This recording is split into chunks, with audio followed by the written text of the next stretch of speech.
오늘은 생성형 AI 시대에 비즈니스하고 산업을 중심으로 어떤 변화가 있을지 초점을 맞춰가지고 말씀드리도록 하겠습니다.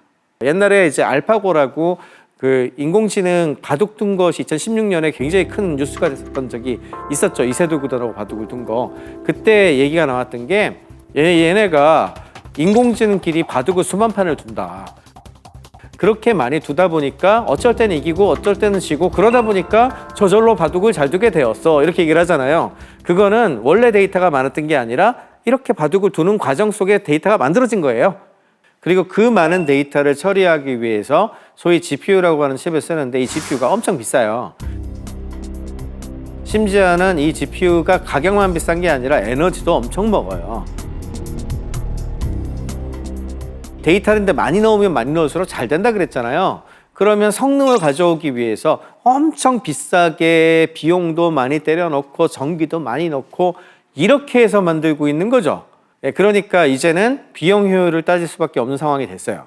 그러니까 에너지 부분에서도 그렇고 가격적인 측면에서도 너무너무 비싸면 많은 사람들이 쓸 수 없잖아요. 그러니까 이 가격을 낮추는 작업 때문에 비용 효율을 잡아야 되는 게 첫 번째 도전이고요.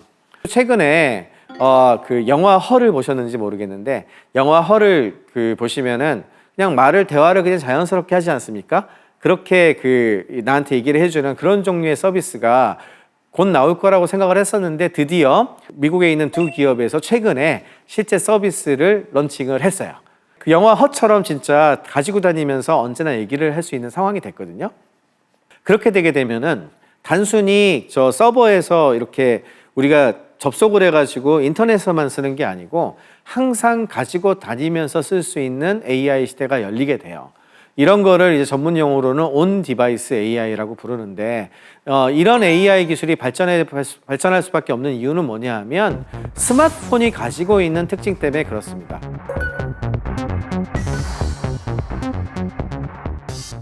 많은 사람들이 어떤 고민을 했냐 하면은 엄청나게 비싼 서버를 활용을 해서 인터넷에 접속을 해서 서비스를 한다고 하면 좋기는 한데 진짜 개인화된 뭔가를 하려면은 일단 첫 번째 내 정보를 저기다 많이 줘야 되거든요.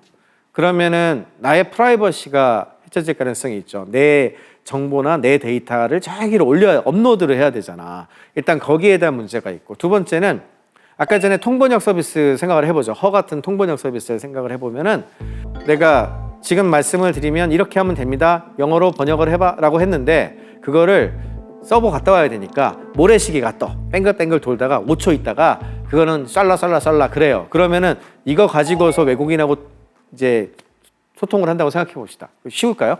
아니죠. 시간이 걸리니까.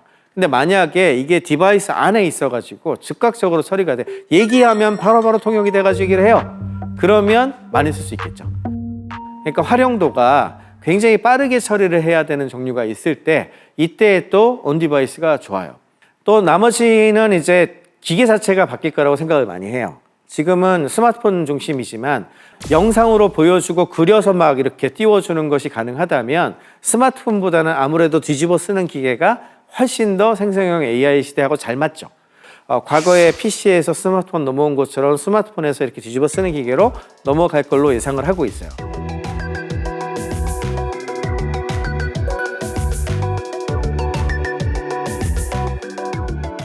그래서 이런 기계들이 기술 개발이 돼서 공급이 되는데 몇 년은 더 걸릴 걸로 예상을 하죠. 왜냐하면 지금 파는 기계들은 가격도 너무 비싸고 실제로 최근에 A사에서 내놓은 제품이 있는데 그게 한 500만 원 하더라고요.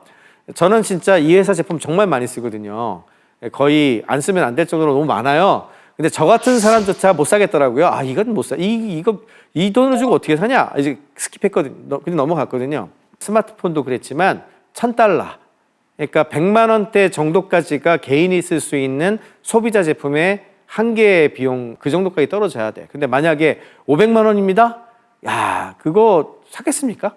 두 번째, 이게 500g이래요. 500g. 500g이면 목 디스크 걸릴 거야, 아마. 제 생각에는. 너무 무겁죠? 실제로 이거 관련된 연구들을 많이 했었는데 한 200g 안쪽으로 떨어지면 약간 고글 느낌 나면서 그렇게 부담이 안 되거든요. 그 정도까지 떨어져야 돼. 세 번째는요. 이게 배터리 완충해서 2시간 간답니다. 2시간. 그러면은 2시간이면 어디 갔다가 어디 또 충전하고 또 이게 큰일이지 않습니까? 스마트폰 처음 보급할 때도 그랬는데 적어도 5시간은 가져야 돼요. 5시간은 넘겨줘야 되는데 그게 언제냐? 이게 이제 질문이 되는 거죠. 예상으로는 앞으로 한 2027년에서 30년 사이가 아닐까라고 많이들 예상을 하고 있어요. 그때쯤이 되면 생성형 AI와 관련된 AI 기술도 충분히 만들어졌을 거기 때문에 이런 기계한테 서비스를 할 수 있는 것들도 많이 나올 거고 기계 가격이나 배터리 같은 것도 충족이 될 거라서 그 시기쯤에는 이제 이런 디바이스의 체인지도 나타날 걸로 예상을 하고 있습니다. 그 다음으로 로봇하고 연결되는 거. 로봇에다가 이렇게 말을 할 수 있게 되면은 로봇 자체를 전에는 어디다 쓰는 물건인고 이렇게 생각하기가 쉬운데 예를 들어 집에 있는 전기 청소기 같은 경우에도 전기 청소기가 우리 말을 알아듣는다고 칩시다. 그리고 전기 청소기 위에 뭐를 얹어 놓을 수 있다고 치면 얘야 청소만 하지 말고 이 물건을 저 방에 좀 갖다 놔라라고 하면 그 들고서 쭉 간다든지 이럴 수 있다고 상상을 한번 해보세요. 그렇게 되면은 우리가 그냥 멍청한 기계라고 생각했던 로봇들이 굉장히 많은 일을 할 수 있게 되죠. 그렇게 자연어 처리와 함께 로봇이 연결됐을 때 또 굉장히 많은 변화가 있을 수가 있습니다. Can I have something to eat? Sure thing. Thanks, Figure One. You're welcome. If there's anything else you need help with, just let me know. 전에는 휴머노이드가 사업이 안 된다고 생각을 했는데 말을 알아듣게 되니까 그때부터는 호텔에서 사람들을 이렇게 만난다든지 아니면 물건을 들고 따라온다든지 아니면 뭐 가가지고 간병을 한다든지 이런 일들에도 투입을 할 수 있을 거로 생각을 해요. 이런 거를 되게 잘 소화할 수 있도록 만들어주는 것이 휴머노이드 형식의 로봇이고요. 그래서 앞으로는 휴머노이드가 굉장히 중요해지게 될 것으로 생각을 하고 있습니다. 다음으로 우리가 생각해 봐야 되는 것이 어떻게 인간과 AI가 같이 일을 할 수 있을까? 이제 섞여서 할 거 아닙니까? 그것이 뭐 스마트폰 안에 있는 그런 형태일지 아니면 로봇의 옷을 입고 로봇의 형태의 AI가 들어가는 형태가 될지 여러 가지 형태가 있을 수 있겠죠. 뭐 형태는 어떻게 될지 모르겠는데 확실할 거는 앞으로 인간과 AI가 같이 일을 하게 될 텐데 그러면 어떻게 우리가 대응해야 될까를 또 고민해야 되는 거죠.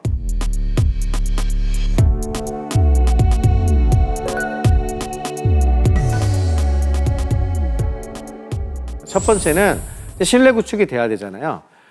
가장 큰 문제를 2가지 정도를 보는데 하나는 너무 믿어서 그러니까 AI가 해주니까 다 맞는 거 아니야? 이제 이런 문제도 있고 두 번째는 AI가 뭐라고 말을 했는데 저거 믿을 수 있나? 또 의심 많은 사람들은 믿을 수 있나? 이런 생각을 하거든요. 그러면 AI가 충분히 나한테 왜 그런 근거를 가지고 얘기를 했는지 자기가 설명할 수 있어야 되겠죠.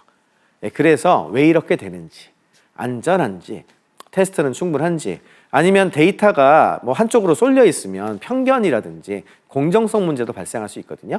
또 법적으로도 이제 뭔가 잘못된 일을 하면 안 되잖아요. 그러니까 법적으로는 받아들일 수 있는지 그리고 우리가 끼어들어서 검증을 한다거나 수정을 할 수 있는지 그리고 민감한 정보는 어떻게 보호할 거고 프라이버시 문제는 어떻게 할 거고 신뢰성 문제는 어떻게 할 거고 어떤 게 원인이고 어떤 게 결과인지 이런 것에 대해서 충분한 해답을 제시하는 곳들이 성공할 가능성이 높아집니다. 그 다음으로 중요한 건 아까 말씀드린 것 같이 인간이 끼어들어야 된다 그랬잖아요. 그래서 이런 기술을 휴먼 인더 루프라고 불러요. 루프 안에 인간이 끼어들었다. 인공지능은 대량 정보를 처리하고 굉장히 조언을 많이 줄 수 있는데 인간이 추상적인 거라든지 윤리라든지 우리가 사용자니까 또 피드백을 줄 수 있는 게 되게 많지 않습니까? 그럼 2인 삼각 하듯이 같이 팀을 이뤄가지고 서로 소통할 수 있는 그런 기술들이 되게 중요하죠. 자, 여기까지는 일단 우리 개인 레벨에서 또는 새로 만들어지는 기술 측면에서 이제 풀어야 되는 문제들을 말씀을 드렸다면 조금 거시적인 관점에서도 이 생성형 AI 시대가 열렸을 때 고민하거나 풀어야 될 문제들이 좀 더 많이 있습니다. 첫 번째는 에너지 문제가 있어요. 최근에 가장 큰 이슈 중에 하나가 이 전성비라고 불러요. 전기 대비 얼마나 성능을 만들어내는가. 그래서 효율적인 생성형 AI 기술을 만드는 것에 굉장히 많은 투자와 그런 쪽에 관심을 많이 가지고 있습니다. 이게 지금이야 아직은 엄청나게 많은 사람들이 고도의 서비스를 쓰고 있지 않기 때문에 감당 가능한데 이미 올해 기준으로 했을 때 지금 보여드리고 있는 그래프를 보시면 저 빨간색 점하고 세모로 되어 있는 점은 수요고요. 그 다음에 바로 되어 있는 거는 공급이거든요. 저 왼쪽이 미국이고 가운데가 유럽이거든요. 가만히 보시면은 수요는 저 위에 있는데 공급이 못 따라가죠 지금. 그죠?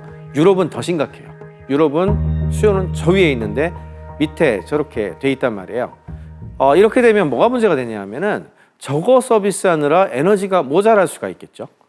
실제로 미국 북동부 같은 경우에 북동부가 이제 워싱턴 DC가 있는 지역이 데이터 센터도 많고 사용자도 많거든요. 수요가 급증을 하다 보니까 일부 지역에 정전 사태가 일어났어요. 이제 그러면 어떤 일이 발생을 할까요? 데이터 센터에 에너지 공급하느라 필수 에너지 공급을 못 하게 된 거잖아요. 그러니까 당연하게도 저 에너지 공급을 풀어낼 수 있는 답을 찾아야 돼요. 일단 첫 번째는 에너지를 더 많이 만듭시다. 태양광이든 뭐 수력이든 뭐 가져오든지 원자력을 짓든지 뭐 이래가지고 앞으로 데이터 센터 AI 시대가 열리니까 여기에 맞춰가지고 굉장히 많이 만듭시다라고 하는 게 하나 있겠고, 두 번째는 에너지 좀 덜 먹게 만들면 안 되겠니? 라고 하는 방식이 있겠죠. 일부 지역에 특히 북유럽 쪽에 되게 재미있는 사례들이 좀 있어서 소개를 해드리려고 그래요. 데이터 센터에서 열 발생하는 것만 굉장히 많이 낮추면 전력을 40% 가까이 절약할 수 있어요. 그래서 최근에 저런 데이터 센터를 가장 많이 유치하는 곳이 아이슬란드하고 그다음에 노르웨이나 뭐 스웨덴이나 이런 북유럽 국가들이 되게 많이 해요. 이유는 날이 추우니까. 추운 데가 굉장히 좋은 거죠. 아이슬란드는 지열 발전을 하거든요. 그러니까 에너지를 만들어낼 때 굉장히 친환경적인 전기를 공급할 수 있죠. 노르웨이는 수력으로 발전을 해요. 그러니까 수력으로 딱 하니까 신재생 에너지로 딱 공급을 하겠죠. 요 넵탈 마인이라고 하는 곳은 한 단계 더 갑니다. 그 추운 데에 광산에다가 데이터 센터를 짓는 거예요. 노르웨이는 북극 바로 밑에 있거든요.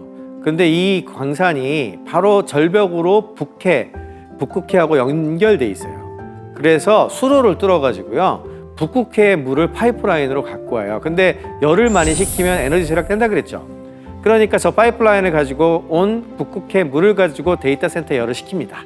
열을 식히고 나면 온도가 오르겠죠? 예, 그래서 온도가 오른 물은 또 터널을 뚫어가지고요. 그 파이프라인을 연어 양식장에 이렇게 공급을 해주면 온도가 올라가요. 그러면 연어들이 산란을 잘한대요. 어떻게 보면 데이터 센터에 그런 만들어지는 열을 식히는데 에너지를 소모하는 게 아니라 거기서 발생한 열을 다시 우리한테 돌려주고 있는 거죠. 그러므로 인해서 거기에 쓸 에너지를 더 보충해주는 그런 개념으로 운영을 하고 있어서 굉장히 화제가 됐어요. 근데 저는 이게 굉장히 중요하다고 생각을 해요. 왜냐하면 데이터 센터가 여론이고 거기서 만들어지는 열들을 우리가 쓰는 어떤 일상생활에서 쓰는 열로 치환할 수 있다면 할 수 있는 게 굉장히 많아질 거거든요. 그런 어떤 여러 가지 문제점을 어떻게 우리 도시 문명하고 연결 지을 수 있을지에 대한 것들도 고민해야 되는 게 일단 지구 환경 측면에서 봤을 때 굉장히 중요하다고 보고 있고요. 그래서 이제 그런 개념으로 등장한 게 이거는 이제 제가 AI 할 때 데이터 센터가 중간에 있고 데이터 센터는 여론이니까 거기에 신재생 에너지를 공급하고 주변에 사람들이 살 수 있는 그런 형태의 도시를 한번 그려봐라 그랬더니 이렇게 그렸더라고요. 데이터가 중심이 돼서 데이터를 기반으로 해서 돌아가는 도시의 어떤 디자인이나 그런 생각들도 다시 할 때가 되지 않았나. 저는 이런 걸 데이터 시티라는 개념으로 표현을 하고 있는데 이런 것도 이제 고민할 때가 된 거죠.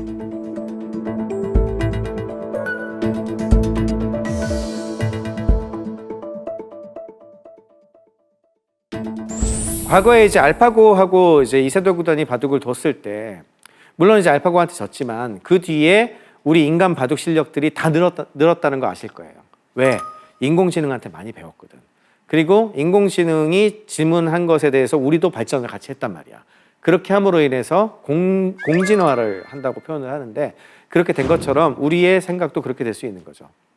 마지막으로 AI가 어쨌거나 우리 사회의 여러 가지 판단에 이제 개입을 하게 될 텐데 그러면 AI를 어떻게 지배하고 어떻게 통제하고 어떻게 윤리적으로 쓸까 하는 문제도 굉장히 중요해질 수밖에 없어요. 그러면 이런 걸 쓰는 사람들은 책임감이라든지 공정한 사용을 위한 어떤 거버넌스 프레임워크라든지 윤리 지침 같은 것들을 만들어서 쓸 필요가 있겠죠. 여러분들은 이런 변화를 기정사실화하고 대비를 하셔야 돼요.